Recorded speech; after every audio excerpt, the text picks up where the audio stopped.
welcome to another episode of the Millionaire Mentor Method podcast with me, your host, Krystal, also known as the most famous woman in the world. So today I want to talk about gold buying. Since yesterday in episode 30, I touched upon it briefly, but I know that all of us here in America, most of us are not taught anything about financial education. We're not taught about wealth retention. We're not taught about diversified portfolios. We're not taught about how to transfer wealth to our kids and grandkids or any of that stuff. So, of course, this podcast is number one about education and, of course, mentorship too. But let's just jump right into it. So, first of all, when we're buying gold, this is for long-term wealth retention. This is not going to be for frequent trading. This is not going to be like trading stocks on Robinhood and, to the moon and FOMO and YOLO and going up and down. This is not a get rich quick scheme. You're not going to buy gold and then 30 days later, you doubled your money and now you can retire. That has historically not been the case for gold. And I don't believe that's going to happen anytime soon.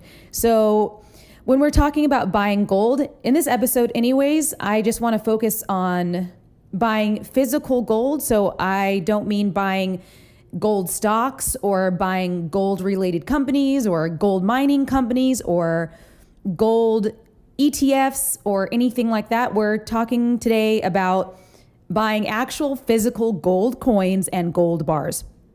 And yes, you can buy them at a local shop. So that is the easiest way.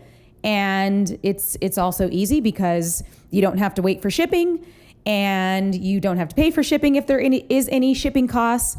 And also at coin shops or gold bullion shops, you can pay cash. And so there is no paper trail for those of you out there that do not like being tracked.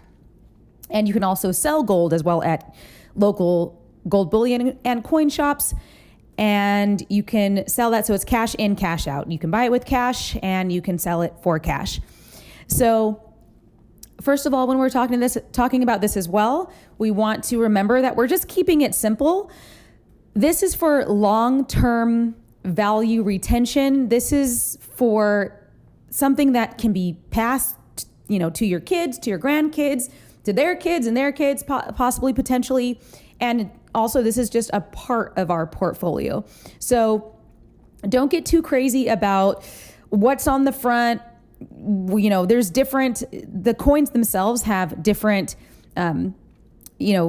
things printed on the top. I'm sure there's a technical term of what that's called, but so some of them have, like, there's the Canadian maple leaf, and then there's ones with the Queen of England's head on it, and there's ones with like gold eagles or whatever on it.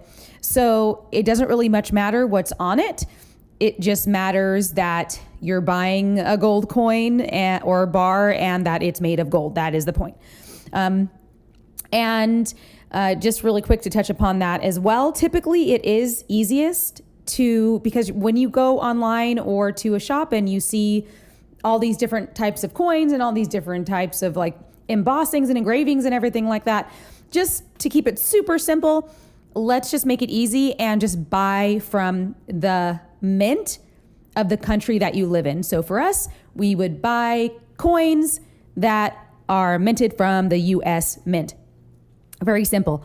And we also do that because in times of emergency, those are typically easier to sell than coins that have other things on them, such as kangaroos, which, yes, they do have coins with kangaroos on them, and all kinds of other stuff. I've seen coins with guitars on them and all that kind of stuff. So just easier in a case of emergency to sell the coins that are from the US Mint.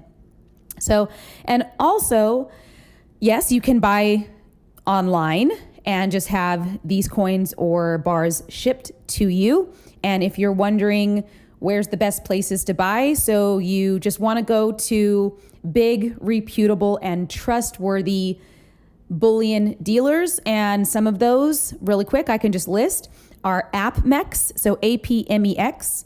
There is JM Bullion, Provident Metals, SD Bullion, Silver Gold Bullion. or no, silver gold bull, sorry, BGASC, and a few others. But those are ones that have been around for a very long time and are very trustworthy, and you won't get scammed. You'll definitely get your gold in the mail. Should you buy gold coins or should you buy gold bars, and how much should you buy, and all of that stuff? So typically, for those of us just starting out who are not experts, we want to just go ahead and buy coins. Typically, because again, in times of emergency, the gold coins tend to be easier to sell than the gold bars. And there's some reasons for that, but coin shops typically would prefer to buy the coins faster than they would buy the bars. And part of that reason is because coins are harder to counterfeit, but there's other reasons, I'm sure, as well. I'm not an expert in gold by any stretch of the imagination. I know enough to get by and do this podcast and buy gold on my own and all that stuff. So, also, there is going to be something called a spot price, and don't get too confused about the spot price. The spot price just means the price of 1 ounce of gold at this particular moment. So right now, and we have to remember that the price of gold, which is a commodity, it changes moment to moment.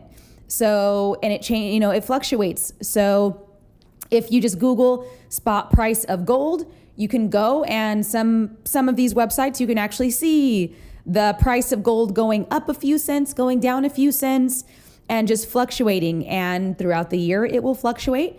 So how do retail shops deal with this fluctuation, right? So they obviously, a coin shop in your local city can't just give you the exact price of gold that exact moment, because the next second it would change.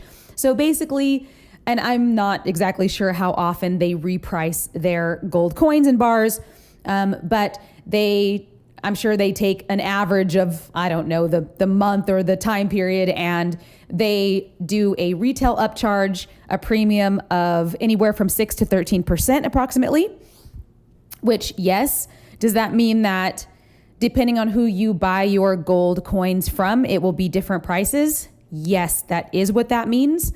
But again, don't worry about it too much, because this is your zombie apocalypse emergency savings. And you should be buying gold coins at regular intervals as your income permits.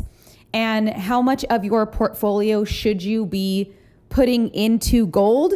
Well, you know what? I'm going to leave that actually for another day to get into percentages of portfolios, because I really don't want to get into the weeds.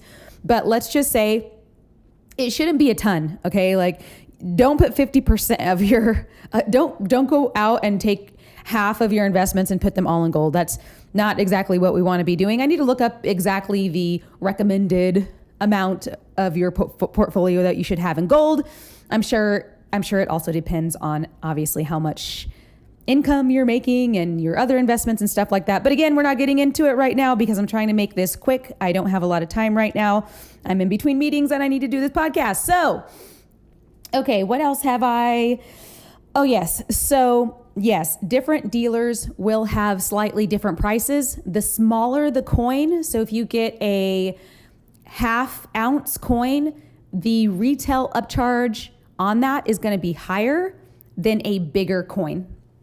So if you get a 1 ounce coin, the retail premium is going to be about 6 to 7%, and smaller coins can be at about 13%. All right. Is that really it? I think that might be it. A couple things. Just remember that you're buying this as bullion, not as collector coins. So the grade of the coin does not really matter for our purposes. And lastly, just remember, this is for buy it and forget it. So you should only buy as much gold coins as you can permit without needing to sell it anytime soon, preferably not sell it at all. So This is you buy it and you don't need that money in the foreseeable future. This is a store of value, and hopefully you can pass it on through your generations. All right, guys, this is going to be a quick one. I appreciate you. Peace and love, and remember, each one, teach one.